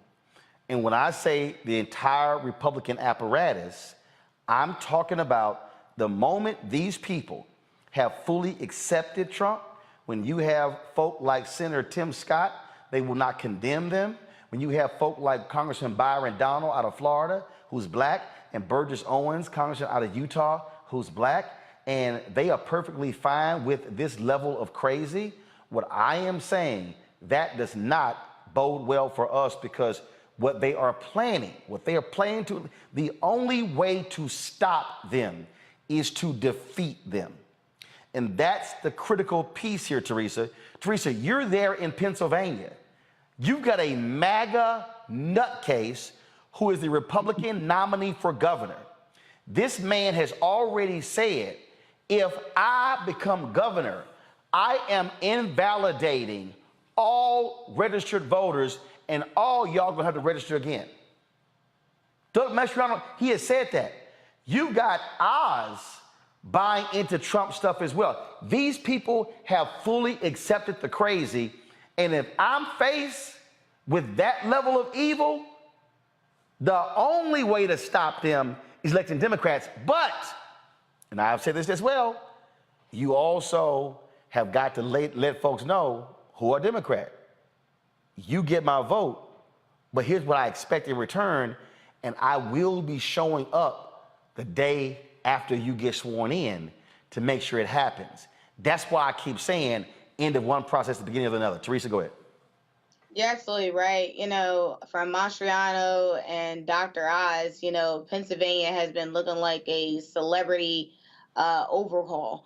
It's got to a point where the Republican candidate, Doug Mastriano, sent a letter to the Democratic nominee, Josh Shapiro, indicating he will not do any debate unless it's in a setting and a moderator of his choosing, and vice versa. And then they have it on an open media platform where everybody can get involved. So, you know, as we are counting down the days, literally days and weeks at this moment, to figure out who the next elected official will be, we also have to be very aware in Pennsylvania. We have a Working Families Party that are taking votes away from Democrats. So this independent party that is working their way up, and again, will also, I believe, harm Democrats and their voting. So, you know, it's so many nuances here in Pennsylvania, and it baffles me why the DNC is not doing more. We just got finished electing the chair during Juneteenth, the chair, first African American and Muslim chair, Senator Sharif Street, to public office. He was the vice chair of the Democratic Party, and now he's the chair. And so, you know, he's ready to hit the ground running. But again, the extra resources and support needs to come from the DNC, and they need to activate now versus doing what they usually do is at the end, because Pennsylvania is absolutely on the radar and under attack. All right, folks, I'm telling y'all, and I know it's hard for some people to go, okay, man, I think that's histrionics. I think you're just over the top. No. They are literally studying where Trump went wrong and the mistakes, and they have vowed we will never make those mistakes again. They are forcing people to sign loyalty oaths to carry out this crazed agenda. These people are sick and demented, and trust me, they are not out for the best interest of black people. Period. These yahoos in Arizona, they are absolutely nuts. And they have nominated for governor, secretary of state, attorney general, all the races, MAGA nutcases. Ain't that many of us in Arizona, but every damn one of us should be voting in Arizona to keep those fools out. The secretary of state, he's had some racist, all racist, anti-Semitic, all kind of stuff on one of his pages. I mean, that's what you're dealing with, and I'm telling you, you can play games all you want to, but these people are sick, and they damn sure don't care about any of us. Gonna go to a break. We come back, we'll have, of course, Black and Missing, and we'll show you some of the sights and sounds from Cynthia Entertainers golf tournament in Los Angeles. I was there yesterday, and we'll have in our marketplace segment our guest, a group of black women. They lead a company where they have have merchandising and apparel that's all about black folks and our culture. That's next on Roland Martin Unfiltered, right here on the Black Star Network. I challenge myself as an artist and knowing that I'm going to challenge the audience, right? So oftentimes you come into this business off of one project where everybody's like, ooh, you stand out. Okay, for me it was Barbershop, Ricky, da-da-da-da-da-da. Ricky was nothing like me growing up, right? Nothing like me growing up. But if that's people's first experience with you, right, as an audience member, they tend to think that's the real you, right? So, you know, for me, after that, I got a whole bunch of offers to play roles just like Ricky, right? This Tupac-esque type of thug, right? And I just said no over and over again. And then you keep trying to do other things. Then I went through a series of romantic movies and romantic leads, and you know, I always try to bring some sort of gravitas to those roles.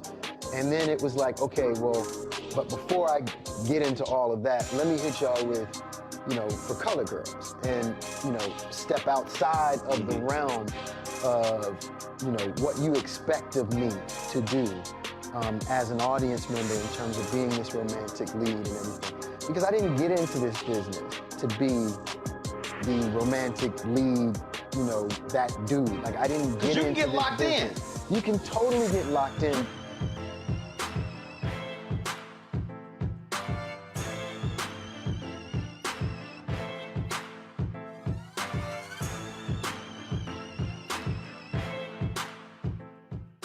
When we invest in ourselves, we all shine.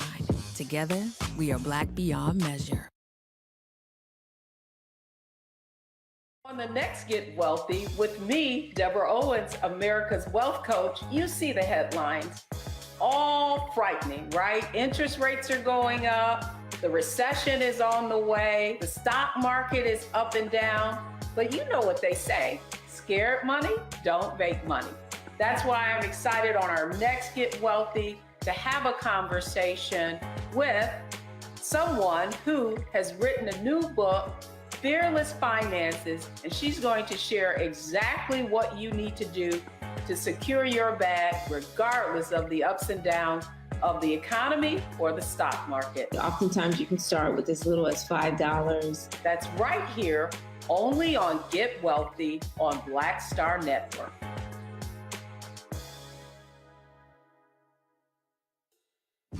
When we invest in ourselves, we're investing in what's next for all of us. Growing, creating, making moves that move us all forward. Together, we are Black beyond measure. Carl Payne pretended to be Roland Martin. Holla! Hi, I'm Chaley Rose, and you're watching Roland Martin Unfiltered.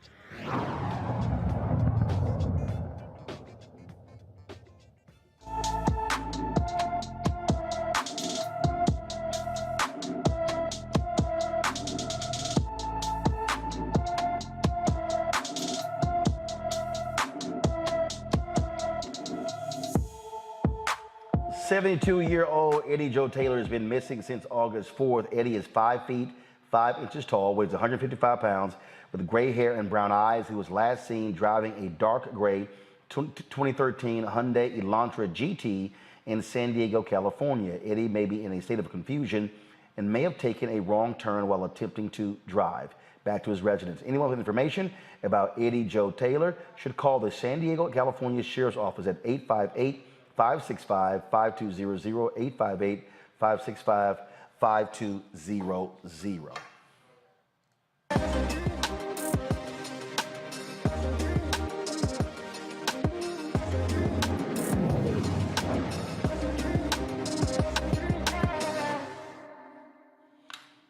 All right, folks, got back to school going on, and so like many of you, I'm sure you want to have your kids represent when it comes to school supplies and make sure it's about Black culture and you're supporting Black-owned businesses. Well, a group of sisters, they were trying to buy school supplies, and they were like, damn, we couldn't find none. So they decided to create a company called Melanated Mindz, folks.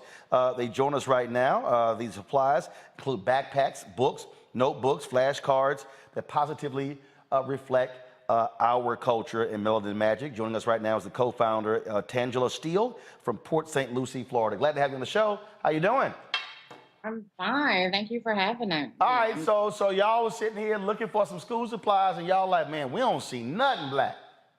We didn't see anything Black. And this was a few years ago in 2016. My daughter was starting kindergarten, and I couldn't find anything for her, anything that represented her. And so I got on the phone, called my best friend, and I came up with the idea. It's like, you know what? We should come up with something that represents us, something that our kids can relate to, something that they would have and go to school and rock that represents Black culture and Black pride.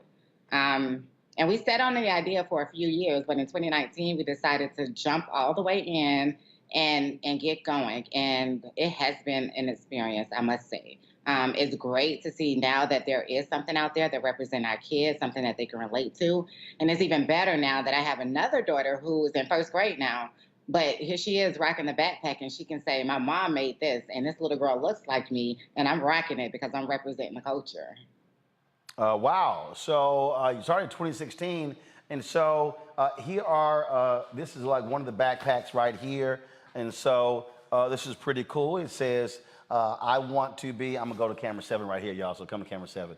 So it says here, I want to be a, check the box, a chemist, an entrepreneur, a programmer, or anything that I want. And then this backpack here says, educated queen.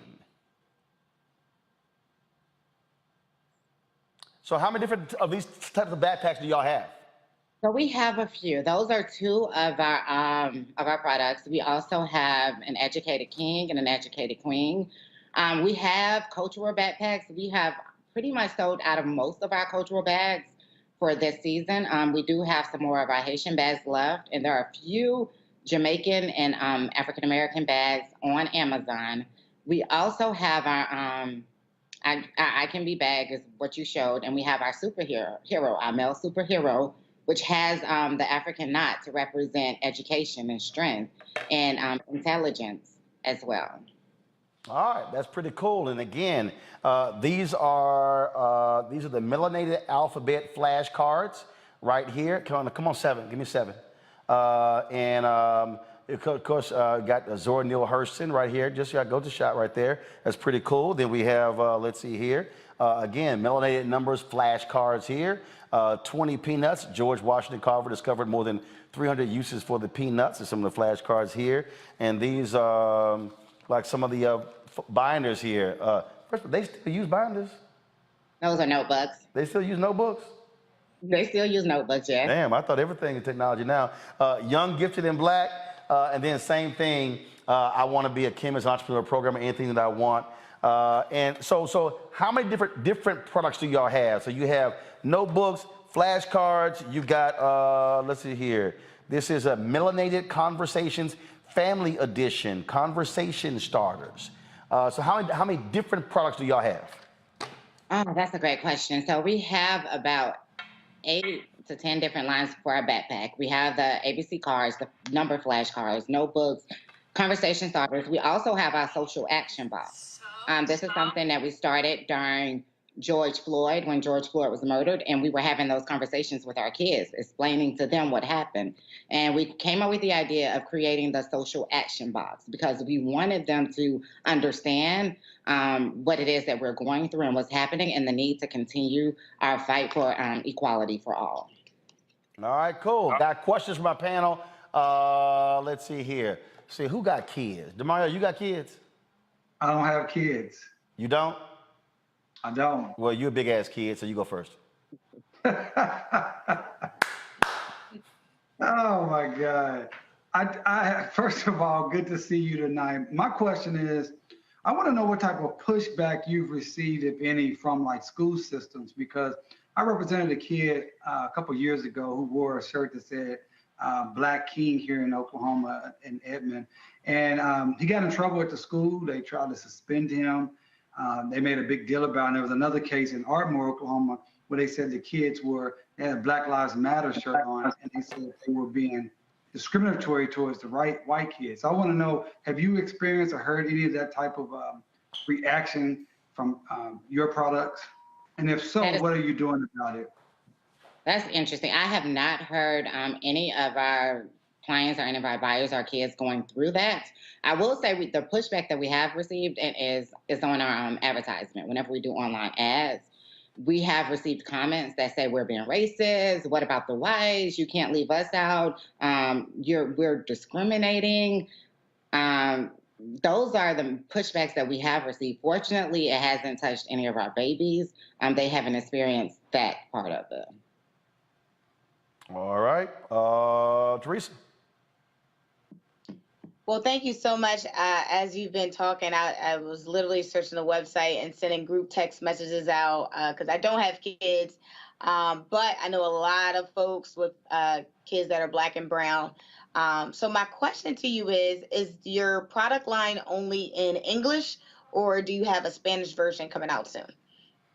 So right now it is only in English. We would have to figure out how the Spanish will look, and I suppose it wouldn't be too difficult because we could hire a translator. We haven't thought that far ahead yet, but that is definitely something that we will look into for the future, yes. Mustafa. Well, I love the name Melanated Mindz, so thank you for that as being your foundation. So I'm curious, you have an amazing set of products there. When you're beginning the design process, are you working with younger, students and asking them what they're looking for or what motivates that process work? So yes, we have. I have twin nephews who are brilliant. They're in college right now. They're freshman year in college. And I have picked their brains a lot. They are gifted. One of my nephews almost made a perfect score on the SAT, but he's also very in tune with the culture and what's happening. So we pick their brain. We go out into the community. We ask questions, especially since we are in South Florida. So we get a chance to go out and meet our clients often whenever we do vending events, and we talk to them, ask them, what do they think of our products, what type of feedback would they give, and what do they think that we need to do in order to improve and make it better. We, even with our graphic designers who we work with a variety of designers in age range, because we want to be able to target across groups. Because now something that we've noticed is that we've appealed a lot to elementary and some middle schoolers. So now we're looking into expanding out more to high schoolers. So we are working a lot more with the high school crowd to figure out how could we get them more engaged with the products. All right, then. And so for all of our Roland Martin Unfiltered Black Star Network viewers and followers, folks, they are offering a 10% discount from the Melanated Mindz website. Use the promo code MARTIN22. That's MARTIN 22. You get a 10% discount from this, and we certainly appreciate that. And again, we just showed you folks here just some of the backpacks here, and again, the conversation starters flashcards, as well as the notebooks as well. And so it all looks great. We certainly appreciate it. Good luck. I'm sure y'all have been quite busy this month and last month with school starting up. Folks getting back in the groove of school. Those of us with no children, like I'm no longer raising my nieces. So my last two nieces graduated from high school, praise the Lord. So I ain't got to buy none of this stuff. And so, matter of fact, I just have one out of all my 13 nieces and nephews, one left still in high school. My nephew Christopher just started his freshman year. And so, but this is pretty cool and some great products here. And so, Tangela, we certainly appreciate it. And good luck in building the company. Thank you. I appreciate it. Thank you for having me here today. All right. Thanks a bunch, folks. Don't forget, again, 10% discount from Melanated Mindz. Use MARTIN22 code. That's MARTIN 22 code. All right, got to go to a break. We come back. We're going to show you some of the sights and sounds from Cynthia Entertainer's Celebrity Golf Tournament. I was there Sunday and Monday. We had a good time, and so it was just way too much fun. Before we do so, hey, if you watching on YouTube and Facebook, why y'all tripping? Hit the damn like button. Why I got to tell y'all this every single show? Okay, more than 2,000 y'all watching, and it's 880 likes. Okay, the math don't math. I don't need a flashcard to say that don't make any sense. If you pop on, click like, and then just start commenting, okay? So when I come back, it should at least be 1,200. I ain't asking for 1,000. Should be 1,200. That's what it should be, okay? All right, this ain't that hard. Click doggone like button. And if you haven't downloaded the Black Star Network app, do so now. Download it to your Apple phone, Android phone, Apple TV, Android TV, Roku, Amazon Fire TV, Xbox One, Samsung Smart TV. And also, we want you to join our Bring the Funk fan club. Y'all get this stuff for free. I don't charge a subscription fee, and it's important for you to support us in what we do because I want as many of our people to see it as possible, but this stuff ain't cheap. I told y'all our OTT platform, that's $160,000 a year, okay? That's real money. That's real money. And so we luckily we've had some support. We appreciate Target coming on with their ads, General Motors, we appreciate in the past. We've had Verizon, Procter & Gamble, Nissan, Amazon, but none of those are multi-year contracts. We're trying to get multi-year contracts, so your dollars actually make it possible. We're trying to hit $100,000 this month.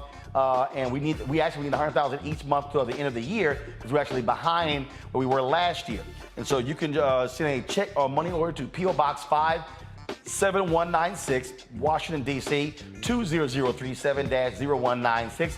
Cash App is $RM Unfiltered. PayPal is RMartin Unfiltered. Venmo is RM Unfiltered. Zelle is roland@rolandsmartin.com. roland@rolandmartinunfiltered.com. We'll be right back.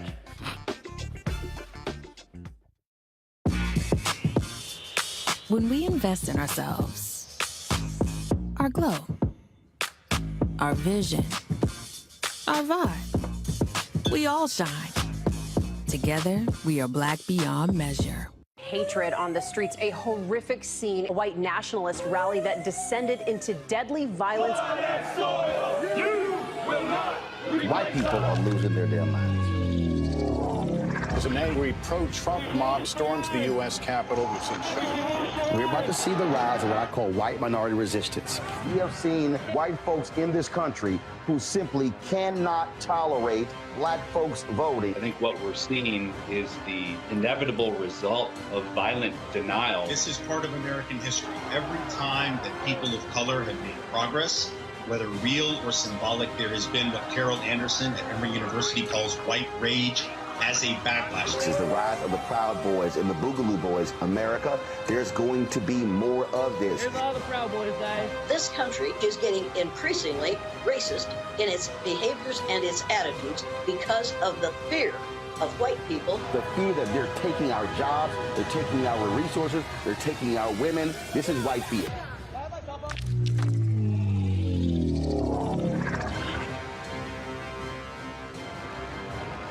When we invest in ourselves, we all shine.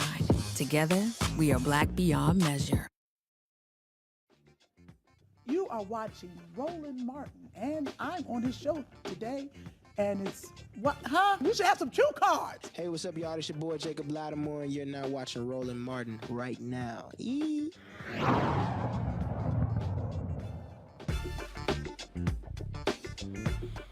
All right, fam. This weekend, Sid the Entertainer had his 9th annual Celebrity Golf Classic benefiting the Cowles Family Foundation.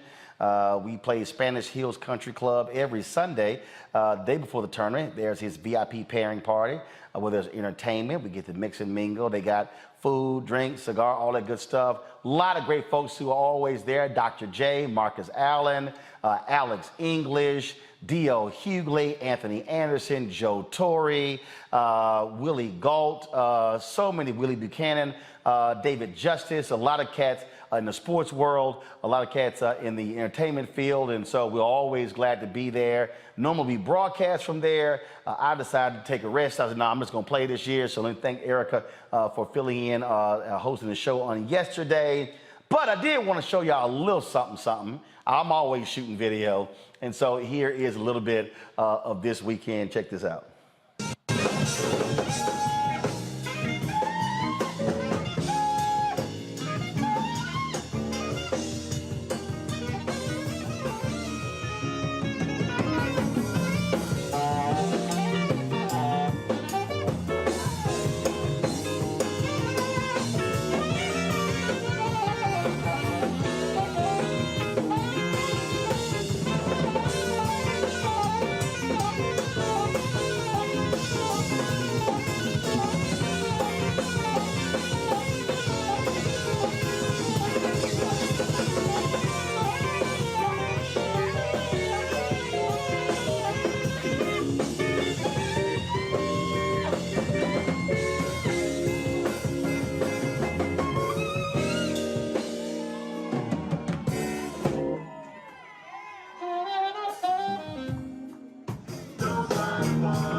like lottie-dottie. I like to party. I don't cause trouble. No brother, no man. I'm just a man that's on the mic. I'm on the mic, I rock the mic right. All of y'all sipping, y'all inhale. Just to see you smile and enjoy yourself. That's cool when we cause a cozy condition that we create. Cause that's our mission. So listen up to what I say. Because this life of stuff happens every day. Woke up about 12 o'clock in the morning. I get another catch up. I'm only going. Hey, what's in the bathroom to wash up? Put my hands on my table, put my hands on the top of it. Mirror, on the wall. Who's the baddest brother off the ball? There was a rebel double. 5 minutes of laughter. The mirror said you are, you can see the bastard. I thought you were Usher.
Hit a little tail, oh, just like the river.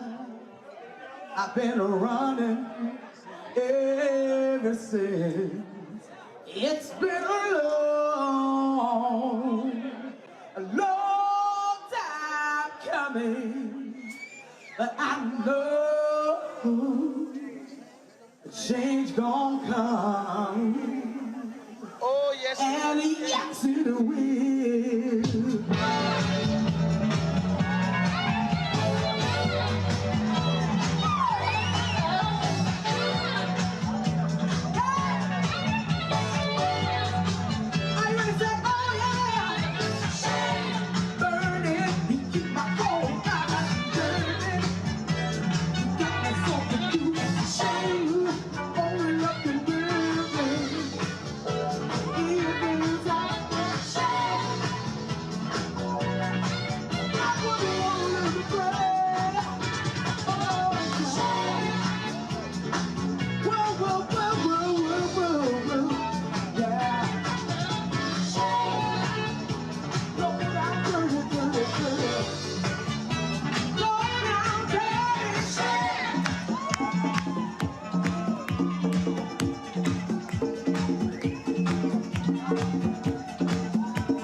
God bless you.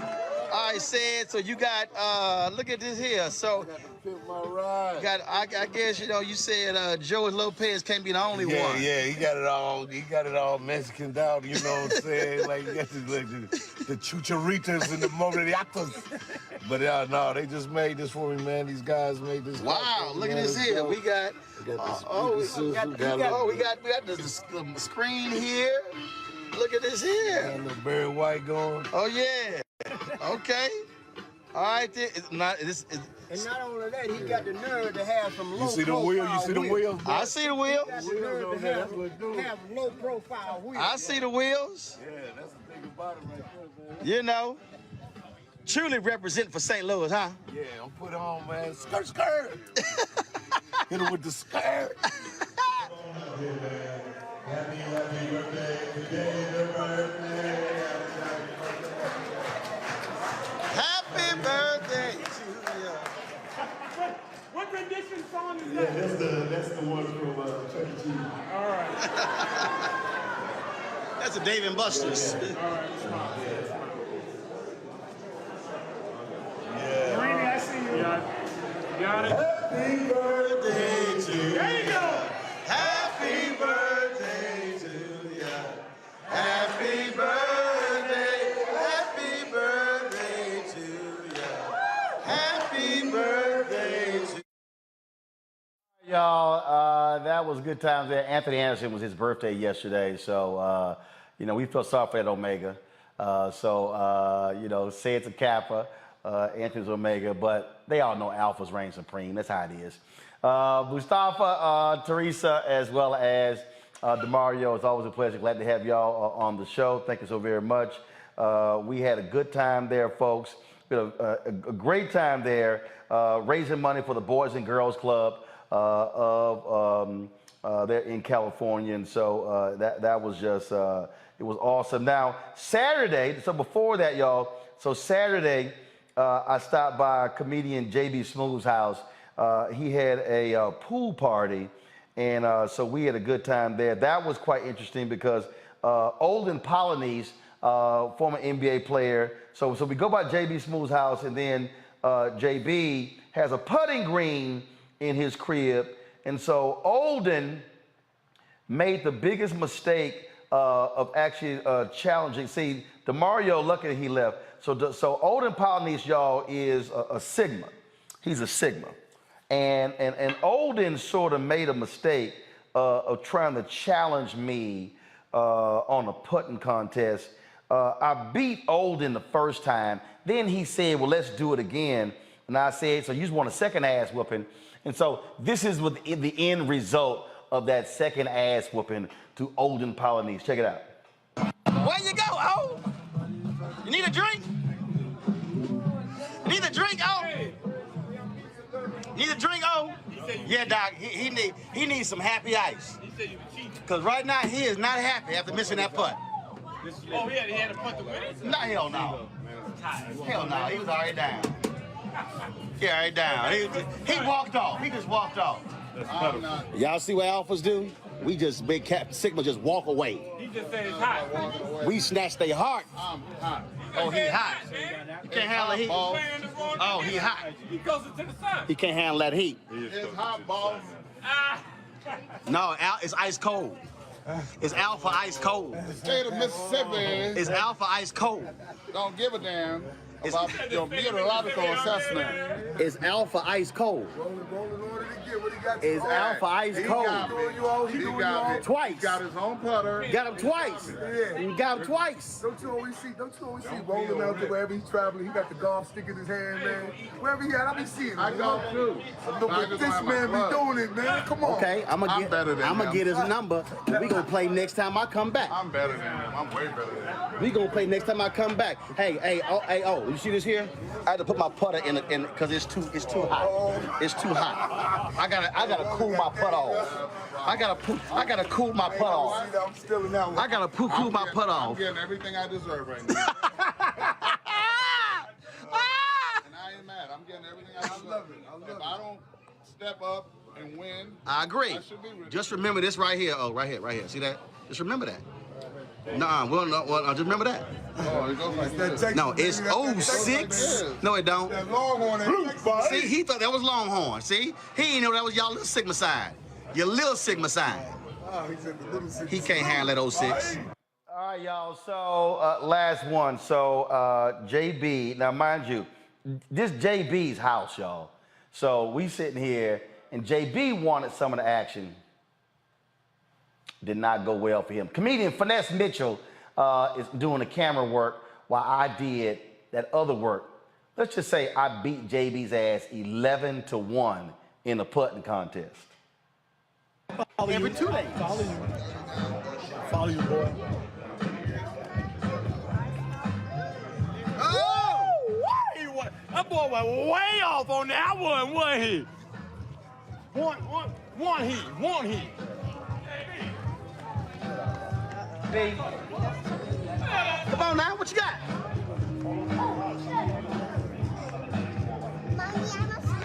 Okay, watch out.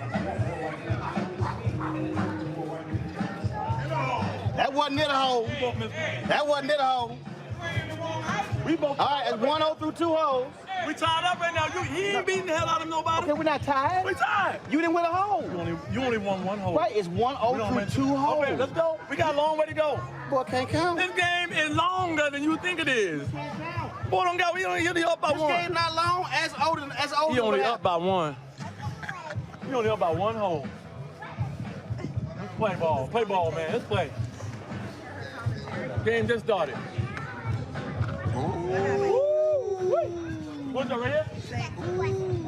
Tell Uncle JB you're still in the game, Uncle JB. No. Wait, when you tell me which one. It don't matter. You can pump anywhere over there. You ain't gonna make this. Get the ball out of there, number one. Hold on. All right. You need the ball to see where it is. Come on. Come on. I don't want to skip. Come on. It don't matter. You ain't making this. Hey, JB, no pressure. Let's go messed up. Ain't no pressure. Let's go messed up. 2-0. 2-0. 2-0. Hey! So after that, it ended 11-1. But it was cool. I told JB's wife, Shad, to go ahead and lay hands on him. I'm talking about prayer because his golf stroke needs it. All right, y'all, that's it. I appreciate it. Tomorrow I'll be broadcasting from Tampa, Florida. I got to give a speech there early Thursday morning, so I'll be in Tampa tomorrow. And then later in the week, I'll actually be going to the Bahamas for the Grand Boulay Convention there. So it's a busy travel week. I appreciate all of y'all watching the show. Don't forget, folks, to support us in what we do. Download the Black Star Network app. Apple phone, Android phone, Apple TV, Android TV, Roku, Amazon Fire TV, Xbox One, Samsung Smart TV. Support our Bring the Funk fan club. Check and money orders. Go to P.O. Box 57196, Washington, D.C. 20037-0196. Cash App, $RM Unfiltered. PayPal is R Martin Unfiltered. Venmo is RM Unfiltered. Zelle is Roland@RolandSMartin.com. Roland@RolandMartinUnfiltered.com. And why should you watch this show? Y'all, you never know who you're going to see on this show. Again, we popped in, so it was JB and Finesse and Olden Polynice, and the weekend was all kind of different other folks. So we got some other video, and so we'll share some of that stuff later in the week. Nobody does it like we do. Folks, we keep it real, keep it black, and keep it unfiltered.